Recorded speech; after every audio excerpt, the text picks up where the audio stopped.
Hi, I'm Diana Yoakley. I'm a peaceful parenting coach and mom of three, and I'm delighted to give you the latest science backed research on child development, parenting, and to support you in showing up as the parent that you want to be. Welcome. Hello. Welcome back to the podcast. If you've ever snapped at your child over something small and then spent the rest of the night replaying it in your head, wondering why you couldn't just stay calm, I want you to know that that's so incredibly common and you're not alone in that. I know it's hard when you're exhausted and you're touched out and your kid picks that exact moment to have a meltdown over the wrong color cup. We've all been there. And today I'm bringing back a conversation that I had with Dr. Christopher Willard.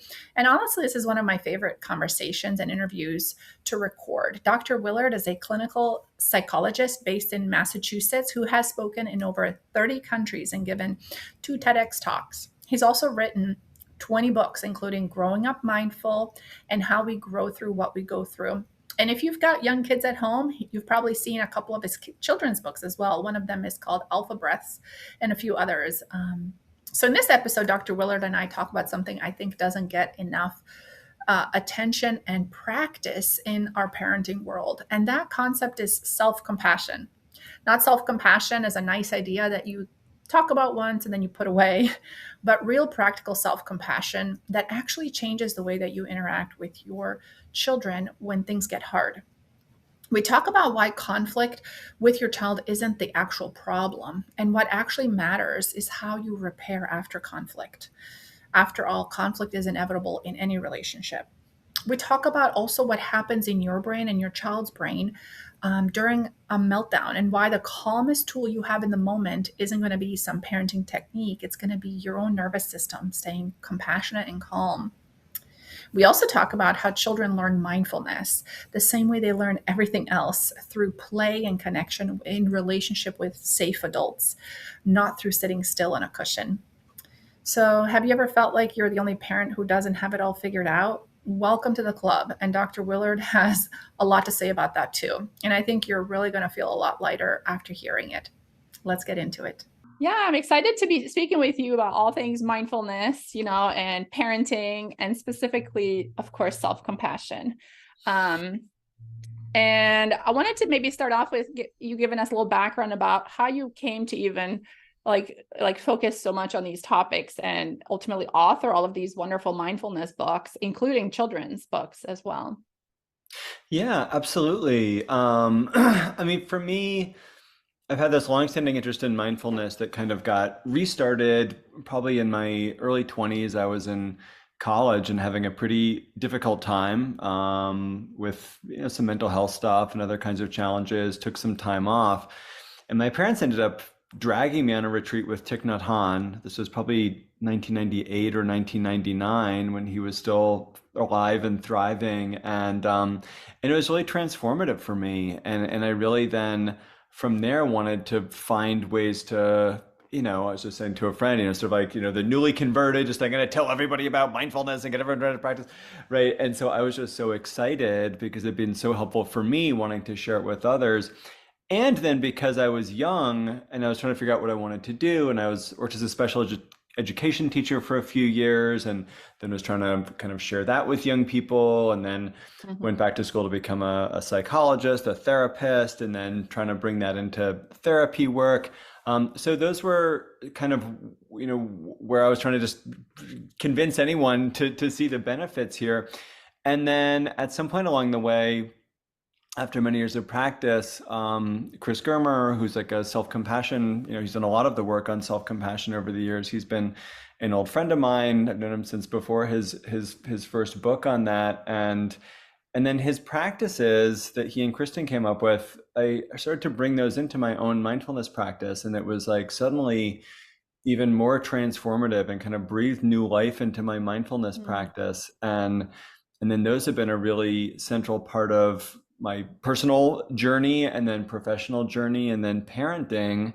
9 years ago, almost exactly, I became a parent. My son just turned 9, and suddenly seeing this like real need for myself of a bit more self-compassion around everything around parenting, around my work, around kind of how I treated myself, other family dynamics, Yeah, yeah. professional dynamics.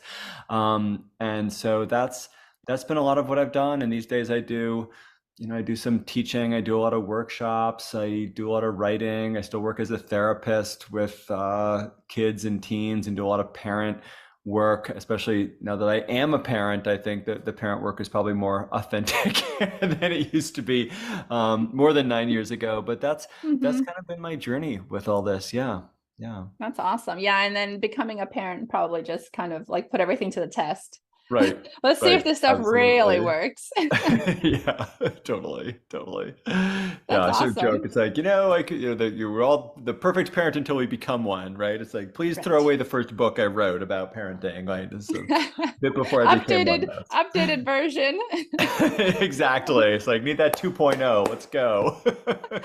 Love that. And your book, Growing Up Mindful, that was actually the first book I got. And it's just so like supportive in what parents kind of go through, starting with ourselves and then um, to the exercises that our kids do. And I know a lot of your work now is like focusing on how to teach kids mindfulness, which I definitely want to get to, but just wanted Yeah. to kind of maybe you can give us a brief overview of growing up mindful and what some key messages would be that you would hope parents would take away from it. How do we raise children to grow up mindful, essentially? Absolutely. And that I wrote after I had kids. And Good, and good I to know. think what I really started to discover bringing this work, again, I got so excited about mindfulness. I was like, I'm going to teach kids to breathe. There's going to be world peace in 5 years. And it's like, okay, that was 20 years ago. Can see how well that worked out. But like really realizing that where I can make the biggest difference, the good news and the bad news is with ourselves, right? That like if we want more mindful kids, what we need to do is surround them with more mindful, compassionate adults, right? This is co-regulation, this is interpersonal neurobiology, this is mirror neurons, right? There's so many ways that we can have the languages, emotional contagion, right? For understanding that actually our nervous systems are always consciously and unconsciously communicating with everybody around us, that truly the best way to share mindfulness with kids is by practicing ourselves, so that when people ask me like, my kid has ADD, what's the best mindfulness practice, or my kid has panic attacks, it's like, actually the best practice for those kids is your practice. Like if you can be that resilient adult who's responsive, not reactive, who can stay present even when they're anxious or screaming or crying or scared or silly or whatever it might be, if you can stay connected with your child, that's the best thing you can give them. And in the last few years, it's just become, there's more talk about trauma, and it's like teachers, parents, therapists, like what's the best like trauma tool that you've got? It's like the best trauma tool that we all have is us. It's like, can we be steady? Can we be predictable? Can we be like, we're our best tool? Like, and then maybe, yeah, it's great if the kids breathe or, sit on a meditation cushion or whatever. But like, Mhm. what they really need is us to be present, right? Present off our cushions too, as well as, I think it's important that we practice ourselves so that we can be present. We don't just sit silently and still to be good at being silent and still. That's not a good parent, right? It's like we sit and be silent and still so we can know how to be responsive to what our child's needs are, so that we can say something that's helpful and not something where, hours later we're thinking, why did I say that, right? Our critical voice gets active, right? Oh, you're the worst parent on the playground, and, that kind of thing that we all do. And that to me is where the practice is most important. So I guess that's getting a bit away from growing up mindful, but to me That's the big that's takeaway. Hmm. really the message. And then there are these ways that we can teach kids these self-regulation skills that can be really fun. But I think starting with ourselves is really what's most important. Yeah, so that's kind of like the good news and the bad news. Like you don't Totally. need a book to teach you how to Right, do right. this. You've got the tools in your own body and your brain already. It's just Yeah, maybe the saws have not been sharpened just right yeah, yet. yeah, And so then exactly. the follow-up what question would be, of course, like, how can parents start? Because yeah, like and of course, like how can parents start their own mindfulness practice? But Mhm. at the same time, without, because it is this, like, the bad news is that there is this pressure now that we know that we are directly impacting our child's nervous system and their ability to learn. And while we know that people learn in safe relationships, what if we are not able to, like, control our own impulses sometimes and just are reactive? Yeah. And I think that's where the self-compassion comes in. So maybe we can go straight into that, because that's kind of the next step here, right? Big time. And I think like it's so important. I think there's a lot out there online and in books and on YouTube and on TikTok about how to be a perfect parent. And it's like you don't have to be perfect. You just have to be good enough. Like, we can Hmm. joke, I can joke as a therapist, right? Job security, right? Or with my wife, like, oh, that's another, like, all right, that's another 3 sessions, in 20 years. But I do also think it's so important, like we all make mistakes, and what the research also says is it's like conflict is okay. We can lose it on our kids, we can lose it on our spouse, I mean within reason, but Right, right, like right. it's we can be anxious in front of our kids, we can be angry but like we want to try to avoid that in ways that's unhelpful. But what matters is not the separation, but how do we come back together, right? So that if I do snap a little bit at my child, or I'm too distracted by my work in that moment to be as present as I want to be, and they're upset, how do I then come back and say, you know what, I'm sorry I wasn't able to give you the attention that you need, or I'm sorry that I was short with you, or like even, I mean, I think about this example not too long ago. My work email stopped working, and it was super stressful because I was starting like offering a new course, and it wasn't working, and I was like really grumpy with everybody. And my wife, asked me a question. I like snapped at her in front of the kids, and we were like doing, was it roses and thorns, like before bed, sort of a little gratitude practice. And my wife was like, well, my thorn was when, dad wasn't very nice to me. And I was like, yep, that was my thorn too. It's like, can I model that I made a mistake, that I'm human, that, can I model some humility? And can I model for my kids, how do I then apologize and make amends to my wife and say to her, I screwed up, like I was stressed about work, but that's no excuse. Like, I was really rude and that was uncalled for. And, how can I make it up to you? And like, again, I wish it hadn't happened at all, but in some ways it's also like, well, here's an opportunity for my kids to then see, how do adults apologize to each other? How do adults reconnect? Like, because otherwise they actually end up conflict avoidant when they never see it and they never see it properly resolved. And so it's actually modeling, not to go start fights with your co-parent or whoever in front of your Yeah. kids, but like, Yeah. but when it happens, it's not that it's Hmm. happening that's the problem. It's how do we then come back together, right? And it is, of course, the way that we do it, right? I'm not being like super mean, I'm not being violent, I'm not, but like, if I'm Right. rude, like how do I then come back and make that reconnection? And with our own children too, how do we make that reconnection? Like that's Hmm. really what matters. And then also, how do I make that reconnection with myself? Like perhaps through self-compassion of reminding myself, this is a pandemic. All parent, like none of us know how to parent in a pandemic. I mean, I guess hopefully that's over now, right? But like, or, very few kids come with instruction books. There's a lot out there, but none of them works for every kid, right? Right. Right. That we can, just we can just offer ourselves that compassion, that none of the parents on the playground know what they're doing, that no one on social media knows what they're doing, despite how perfect their families might look, or perfectly imperfect their families might look, which seems to be the trend now. My family is so perfectly imperfect. But like, but that we can have some of Yeah. that forgiveness and compassion for ourselves, because also when we model that for ourselves, right, our kids learn how to be more compassionate for themselves. They then model, then they internalize a compassionate voice internally. Like I think about that, the models of, there's like the authoritative parent, the disorganized parent, the authoritarian parent, and the permissive parent. And I think when we think about the critical voice that we all have in our heads, it's often some version of that we got as kids, right?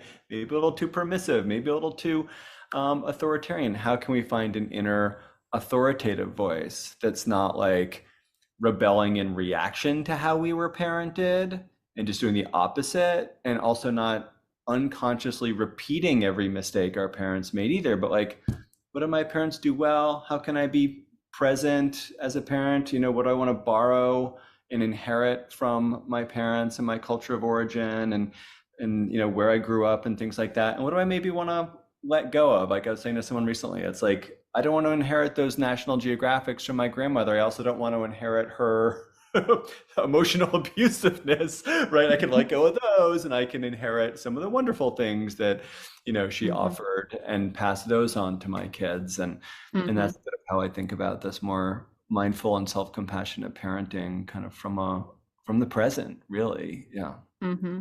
Yeah, I like how you highlight the strengths and opportunities of our own parenting, because I think there's so much focus on the opportunities of how we were brought up and what we want to be doing differently, and just this constant striving, at least for people that are watching a summit like this striving, and the term well with self-compassion practices, that's kind of like what's killing us here. But like, what about the strengths too? Like, what about things that we've like got in our genetics, things that we learned from family that are here to support us, which I think is something to build on. Absolutely. And what are also like the themes that can come through? Like one set of my grandparents was pretty religious, and they said like grace before meals. And we're not a particularly religious family, but we practice gratitude by doing roses and thorns, for example, before bedtime. So it's like, it looks different, but we're still practicing, or trying to practice, gratitude and appreciation on a daily basis. Like, and that's the thread that I want to continue, even if like we don't go to religious services in the same way. So it's looking also at like, what are and family values is such a loaded term, but like, what are the values, and then how do we enact those in the 21st century, in the context that my family lives in, that also is a compromise with my partner and the kind of world that we inhabit. So I think Mhm. that's also like, what are the things that we want to carry forward, like the good intentions behind them, and how do we enact those in ways that resonate and make sense in this present moment and with our current family structure, and Mhm. context. And that makes me think about how you write about mindfulness and reflecting on our own childhoods. Like, like you talk about like being at a camp or whatever, and you're walking through the forest as like a silent ninja. Like, those are like experiences that we've all probably had. Well, most of us probably had as children, and just like the freedom and feeling like, the world, like the wondering of the world when you're a child. And that is something we're bringing from I mean, we were with some sort of family back then, right? Like, and they allowed us, or Hmm. we had the freedom to do that back then. So it's Right. like, this was part of my childhood. It wasn't the wounded part, but it is something that I want to bring forward to today. And mindfulness today I love how you talk about how it can look so different for everybody. And even teaching children, you talk Yeah. about how, and maybe we can talk about this too, like teaching children, each child has unique interests, and how you incorporate this really depends on where kind of that spark lies. So that's true for ourselves and our kids. Can you talk a little bit about that? Because I thought that was really insightful on how to get kids on board with mindfulness, maybe meditation. And so it's not like sitting on a mat for 20 minutes Right, for everybody. absolutely. Yeah, and I think, going back to those childhood experiences that were playful, that was like, the teachers didn't say, or these camp counselors didn't say, we're going to do mindful walking.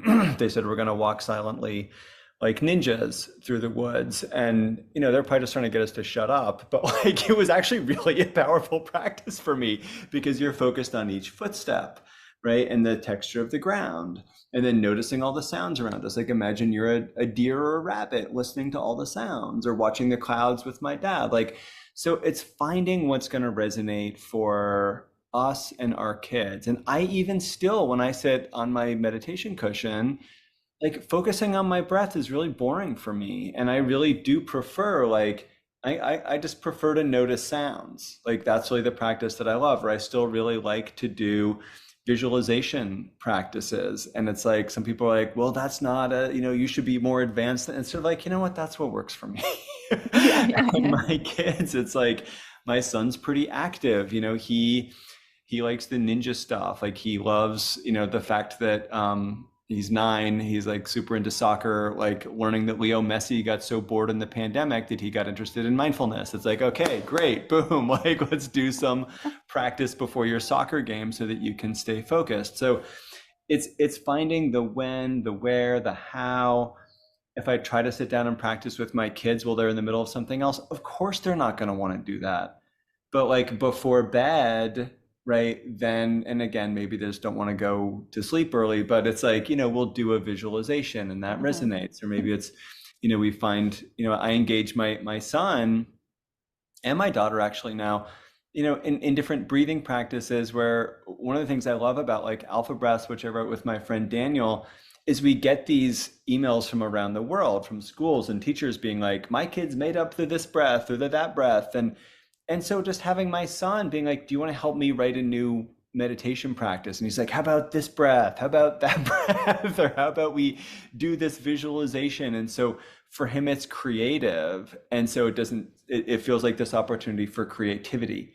And I think that's also what's really important. And in some ways, he may also spend more time like talking about mindfulness than practicing, but as long as it's not rolling his eyes all the time at mindfulness, that's hopefully Yeah, a yeah. good thing, and that he can then access it, and it doesn't feel like this weird thing when some teacher suggests it when he's 15, or a therapist suggests it when he's 35, or he'll probably need therapy before that, but we'll We all we'll could use just therapy continuously just to fine tune preventative maintenance. right, I love right, that. I really wanted to highlight how you're talking about it's fun for your child and it's fun for kids to do it these different ways. It's because they're playing. yeah, Children's language is play, right? absolutely, And if they're right, playing, they're learning. And if they're yes, playing with a safe adult, they're learning from that safe adult. So it's really a win-win-win. As long as the parent can really tolerate the activity, that seems to be the biggest then factor, because the child exactly, is always going to say yes to play. And right, if you can right, find a way to play with these concepts. yeah, Yeah. And I also love, I think a great parenting tip is to, like you said, before bed, because there's that like negativity bias about like survival, like it's going to be dark, I'll be alone, whatever. hmm, And they don't want to go to bed. Some of them are just like the yeah, preteens or whatever, like however late can I stay up tonight? To introduce some of these concepts, it's a little bit of your own agenda, but not yeah. they're they could always say, I'm ready for bed now, like can you get out? But it's an opportune time probably to Mhm. introduce some of these activities that they during the day would have other priorities over, Yeah, because I think yeah. that's a challenge, especially when they're getting a little older, like 10, 11, 12. They're more peer oriented, like it's not as so Hmm. cool, maybe they haven't heard about it with their peer group, it's not like a cool thing, it's not their interest, and so it's harder to introduce them to new trendy, not trendy, but like some new thing that you want to start. Right, But of right. course it's better to start when they're younger, it's just that not everybody has started when they're younger, and we don't want them to feel like it's hopeless for them at this point either. Exactly. Yeah. And I think for teens, it's also finding like what is it that resonates for them. Like another way that I like to practice or suggest to teens is like pick out your favorite song and like just try doing nothing but listening to your favorite song, or pick out your favorite Mm. song and for that whole 4 or 5 minutes, like just listen to the piano, just listen to the drums. If your mind wanders to the lyrics or the guitar, bring it back to the drum. And it's like that's a beautiful 4 or 5 minutes of practice that's picking something that they love and they care about, and it's not my boring 90s alt rock. It's like their music, and they'll often then come back and be like, I never noticed something about that particular song and it really resonated. It's like, okay, so that's also mindfulness. It doesn't have to be just like oming in the lotus position. There's these other ways that we can bring mindfulness to music and create that sense of curiosity, and so that again, it's like really just meeting kids where they are, or it's the like, let's look at the pop stars, the athletes who are practicing, and sometimes even leading these practices on some of the apps. Like I think like LeBron is now, I can't remember which app it is, but he's like doing some some practices. So it's like these are cool opportunities for kids that might be skeptical. And I think too, like it's been interesting to me these past few years, especially since the pandemic. I feel like there is much less stigma around mental health than there used to be. So that it used to be kids didn't want to go to therapy, kids were afraid to talk about mental health or anxiety. And if anything now, I think kids are so open about it. This is again a way that social media cuts both ways. I think, you know, it's really reduced a lot. Social media, as like celebrities and other people have started talking openly about mental health struggles, it's destigmatized mental health. I think there's also spread a lot of misinformation about mental health and how to care for yourself, which is a problem in its own way. But kids can now feel comfortable. And I see this around the world. Like I see this in Egypt, I see it in Singapore, I see it like in other places I've traveled. Kids are just like, yeah, I have social anxiety, and are willing to talk about it. And then we can talk about, well, maybe this mindfulness thing can help. And in fact, I think even more than talking about stress, because I actually was doing a talk not too long ago where I started out talking to a group of teenagers about stress, and I could tell they weren't that interested.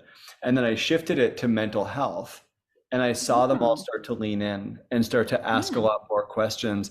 And then I could start to talk about mindfulness as, hey, maybe this is something that'd be helpful to you. And then it doesn't have to take that long. Here's some breath regulation practices. Here's a way to listen to music mindfully or to walk a bit more mindfully. And then they start to click in a different way. And so I do feel Hmm. like, again, I'm an outsider. I'm not their parent.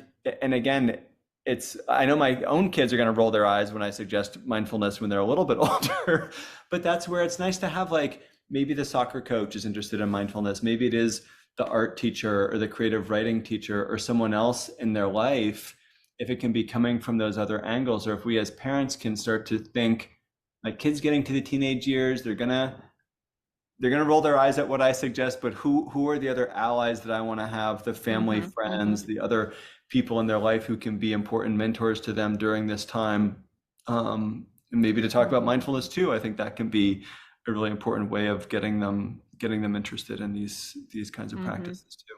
Yeah, I love that. I think you're right. It's been kind of popularized. And I Yeah, guess, like you're saying, it's a more mental health is more popular than the term stress. So yeah, right now, so that's the way to go, maybe with our older kids that are able to like access, the internet right, more right, independently. yeah. Um, yeah, I love that. And I wanted to talk a little bit about, speaking of stress and managing anxiety, parents recognizing stress signs in their kids and how these mindfulness techniques can help alleviate these challenges. I also really was found curious in your book about how you talk about there's 4 ways that we deal with stress. Usually in the peaceful parenting world, we hear fight, flight, freeze, fawn, maybe every now and Yeah. then. But you talk about attending and befriending. And there's even an Hmm. awesome exercise, which I tried with my 11-year-old. And he was like, whoa. And I tried it myself and I was like, this is awesome. Like, we should just do this, like, without telling them anything about what it's for, just Totally. practically. Yeah. I'm like, you want to try this for me? And afterward, he was like, so what is this? What are your parenting things? I'm like, no, it's just nerves. It's just brain science. You know how you like science, like physics? This is just the brain, how the brain works. But yeah, go on and keep playing with your stuff. So yeah, can you tell us a little bit about that? Maybe even do like a brief demo or just walk us through the steps of these exercises and what's happening in the brain.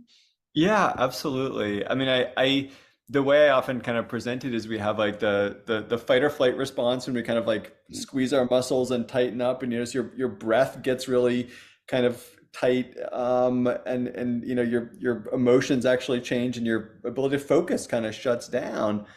We also have what we might call like freeze and faint, freeze and forget it, or I like to joke, teenagers have a different F word besides forget it, which is more of this, kind of falling asleep, burned out, Friday afternoon. And also your breath is dysregulated, your heart rate variability is dysregulated, you're kind of shut down. We call it, hyper aroused, hypo aroused, red zone, blue zone. There's all different languages for basically these same concepts. And then we do have, like, physically and mentally, the attend and befriend responses, which you can enact in your body. And I also talk about these as, this is mindfulness and this is compassion or self-compassion. And these are different ways that we can respond to stress. Sometimes we need to fight or flee. Sometimes we need to just kind of freeze and faint, hide, play dead, but they also turn into problems. Like, fight turns into anger and conflict. Flee actually only makes our anxiety and panic worse. Freeze and faint, that's kind of sitting in the back of the classroom, avoiding, isolating, and it turns into depression over time. And again, those can be helpful survival strategies, but we also need to learn how to activate the attend, mindfulness, befriend, compassion, and self-compassion. and even just changing our bodies. Actually, someone at a workshop suggested for little kids too, like robot, ragdoll, or human being who can think and who can love. And I was like, I love that. Like, it's so good.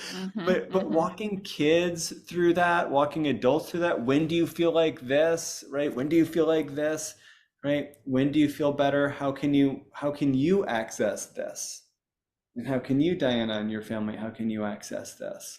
Right? What are the moments, right? When you're laughing, when you're breathing, when you're hanging out with friends, when you're watching stars in the sky.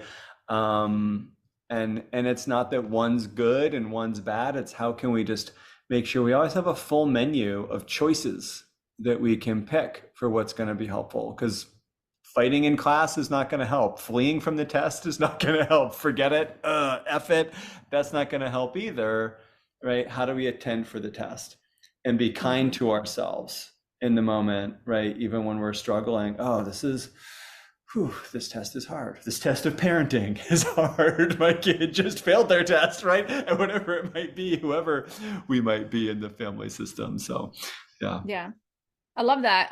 You bring to highlight a really important point that I just heard recently in another workshop where this instructor was saying how most people really negate their response, and befriend state, like they or Yeah. attend and befriend. They kind of minimize it. They're like, well, I don't need. It's like the negativity bias at play again, right? It's like, well, that's not the problem. It's these other things that are problems. So I'm just going to focus on these, and then it's like our mind grows, our attention grows wherever, right?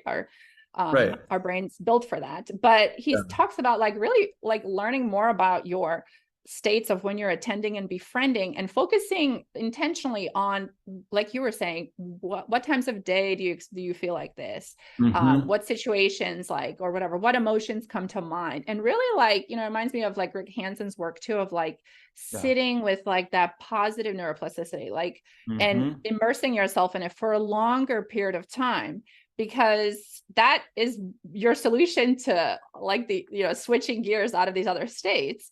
But if you never practice it, or never become familiar with it, and never recognize that that's the state that you want to get to, it's hard to remember where you're going when you're in fight, flight, freeze, right?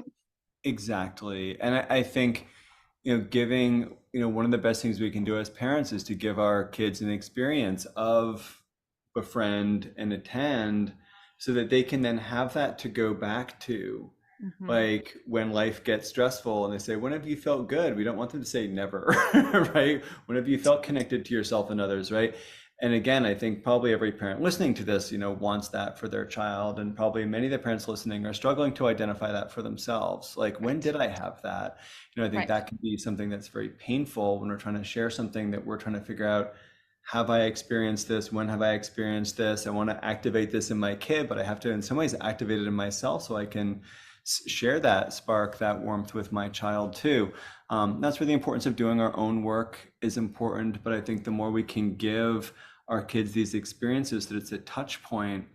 And I'll often talk about even to some extent teaching mindfulness with kids. It's I feel like I'm just trying to, if not plant, water the seeds that are there. Maybe my kids will roll their eyes, but I think one of the things I'm aware of is working with adults. They're I never came to therapy because I thought it was stupid. And now I'm 45 and my marriage is falling apart and this and that. And it's well, if you'd had a positive experience when you were young and your parents didn't just force you to go, then you would have reached out sooner. And the same with mindfulness.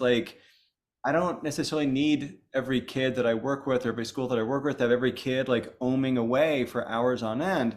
But what I want when I visit a school or I work with a family is that they have a positive experience of mindfulness where they felt that attend and that befriend and that self-compassion and that sense of wholeness and goodness, even physically, if they weren't quite sure if they accessed it mentally, that then can be a touchstone, so that then in 20 years that kid has a crisis and they remember, oh, that little moment of breathing or that little moment of feeling my hand on my heart felt good, right? Yeah, I want more of that. And not having it to be this well, well, now I'm going to teach you about self-compassion. They're like, what's that? That sounds dumb. Or I did that and the teacher in school was so bad at it that, that I never wanted to do it again, right? That I think really what I want to do with kids is not necessarily have them have an amazing and deep practice of mindfulness and self-compassion, but have them have a positive experience of it.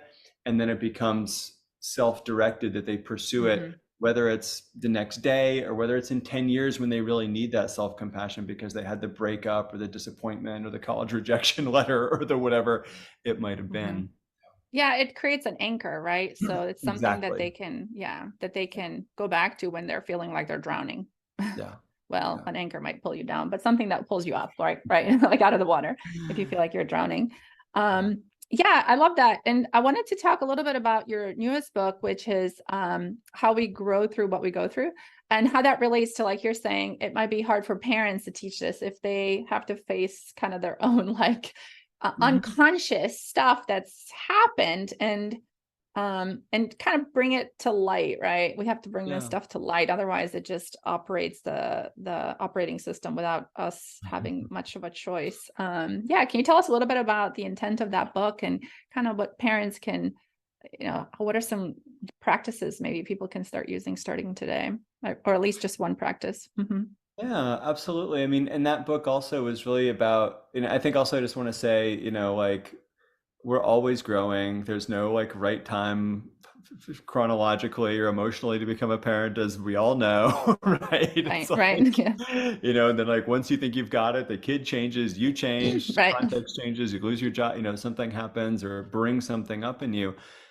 I think we just want to be aware that I think is where like the physical, like fight, flight, sort of, those attend, befriend responses, to get familiar with those, that we can recognize in ourselves, when are my buttons getting pressed, right? And then what can I do about it? Can I get to a point where I can make a choice? Or if I end up not making a choice, can I get to a point after that where I can then go and make the amends I need to make with Hmm. my child or Hmm. my partner or myself even sometimes, and learn that. And so it's a book that came out of the pandemic, a little bit out of the sandwich of caring for my aging mom who was very, very ill with dementia, and my young kids at the same time, and just kind of all the crises that are happening in the world around us.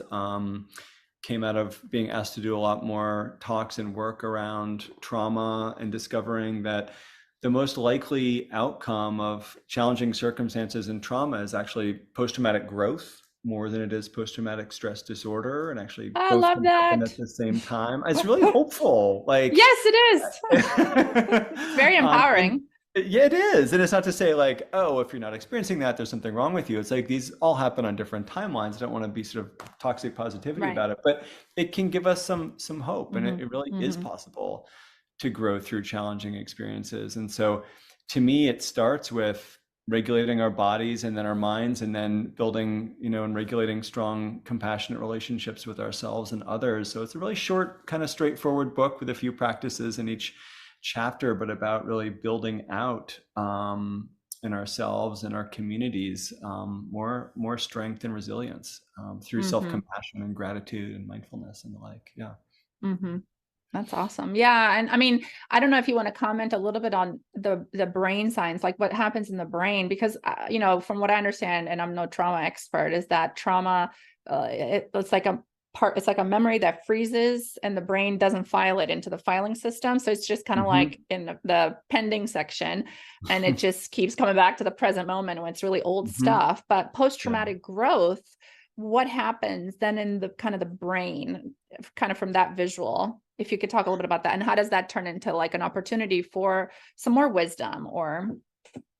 Well, I think an analogy I think can be useful is like when we break a bone, right? If it's set properly and gets the attention it needs, it not only does it grow back, but it grows back stronger, right?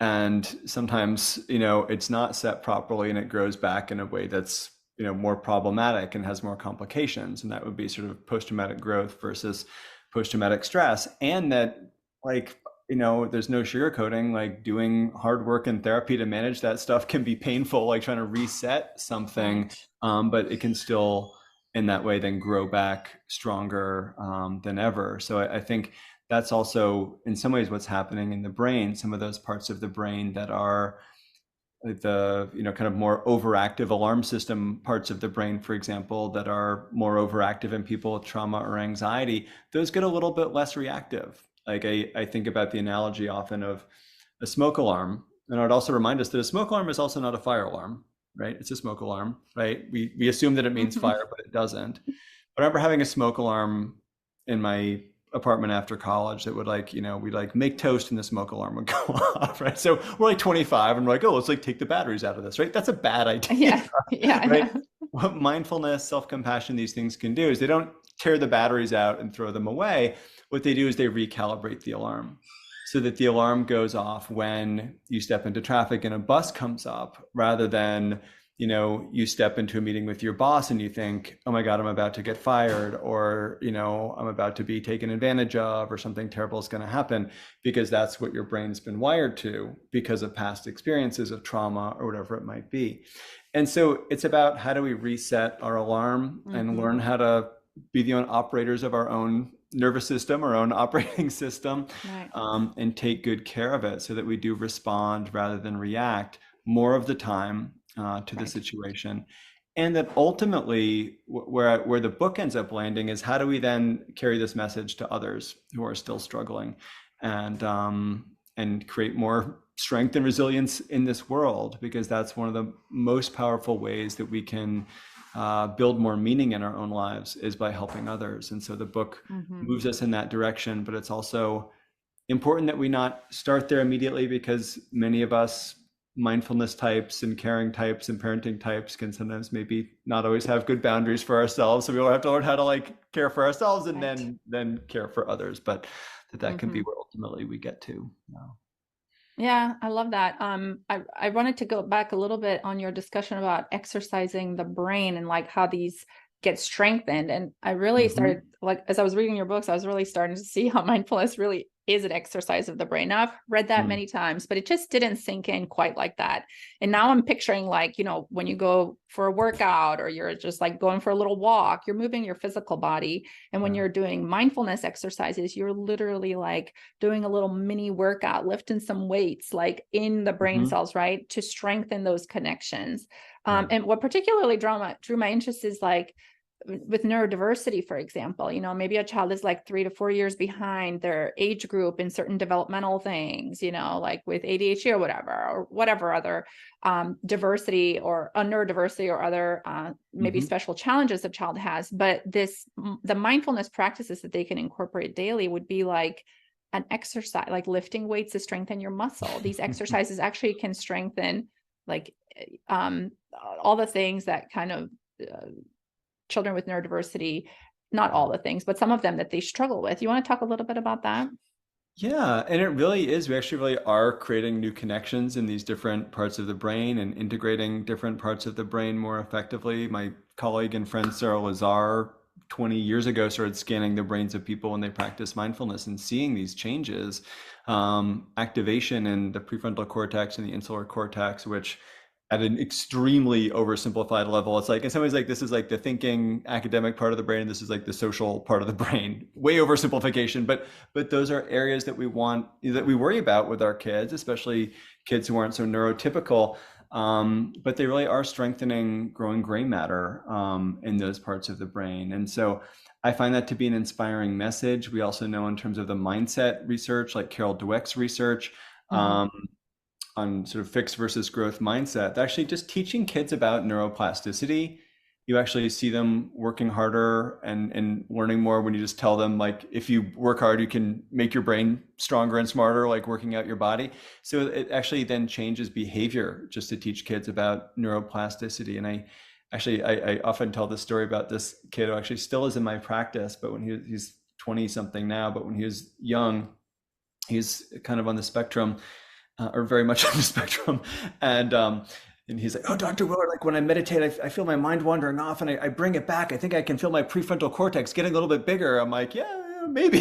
But it's like this very sweet, like actually, giving kids the message that they can change their brains is very, very empowering, and really does change their behavior as well as how they think about themselves. And I also find, to get a little like, inside baseball about self-compassion and self-esteem, like I really, one of the things I think is a really interesting parallel is self-esteem measures really actually are very fixed mindset oriented. Like I can only do so much. I'm Mm. comparing myself to others. Self-compassion measures, like when you look at how like Kristen Neff and other people study them, really are about growth mindset, right? Like I made a mistake, but Mm. I'm not a mistake, right? I have an internal measure of self-worth, not an external measure of someone else's standards. That's self-compassion. That's also growth mindset, essentially. Mm-hmm, And so I mm-hmm. think there's a lot of conversations to be had in child development too around self-compassion, self-esteem, growth mindset, fixed mindset, so many of these other kinds of ideas that I feel like we could Mm-hmm. talk for like hours, but Right, right, right, right. Well, and it really highlights like your desire to put out more of these children's books is so that Mhm. we can talk to kids about this. Like the first Yeah. step is awareness, right? Like let's expose them to the content. I mean, we read other books to them. We might as well read books that are actually you talk about spiritual, mental, physical health, like all these different emotional health, like these books will actually promote their emotional resilience, their emotional health. It's always great to read some funny books or whatever, like maybe classic ones that you've read as a child, but throw some of these in there too, because this is what's actually exposing them to this content so that it's not such like new concepts. And especially if you read them routinely over and over, they become part of your family culture. Exactly. And that's why I started writing kids' books, because it's so fun to kind of hear the words sort of like echoing or the ideas echoing. Mm-hmm. And one of my new ones, it's funny, actually, it's a couple of years ago in the pandemic, my friend texted me and we ended up writing a entire book over text message in like 20 Oh, minutes. wow. Um, After, writing clinical manuals that take like years and you get like 3 cents to write, we ended up writing this kids book called Feelings Are Like Farts. And it like got this like big bidding war and everything. And it's like they can be silent, but they're never deadly. And if you hold them in too long, it can be dangerous. And if they hurt, you should talk to someone you trust. And they'll always fade away. And so that's coming out next year. But I feel like that's both fun and emotional and funny and a good Yeah, I little love that. catchphrase going forward. So we're Yeah. super And psyched it's for like, that to drop yeah, next. it's like Yeah, humorous and like lighthearted. And it may even be like exactly. something that if you're maybe your mom, you put that under your husband's pillow if he's not into Totally. mindfulness, like whatever it is, like introduce these concepts in a way that are more playful and engaging because people learn when they're playing, right? Yeah. Yeah, yeah, yeah. Let's see. I wanted to see the Alphabets really. I mean, I love that book. I bought it and now my kids are like begging to like read it before bed. We use it Oh, recently with like some friends, like use your alphabets. They're like, huh? We're like, let us show you. Like, but yeah, I mean, I loved how your son helped write it. So there's this yeah, like, the sequel he yeah, helped with. Yeah, he did, yeah, yeah. So there's these kid elements in there that are like the kids can relate to it.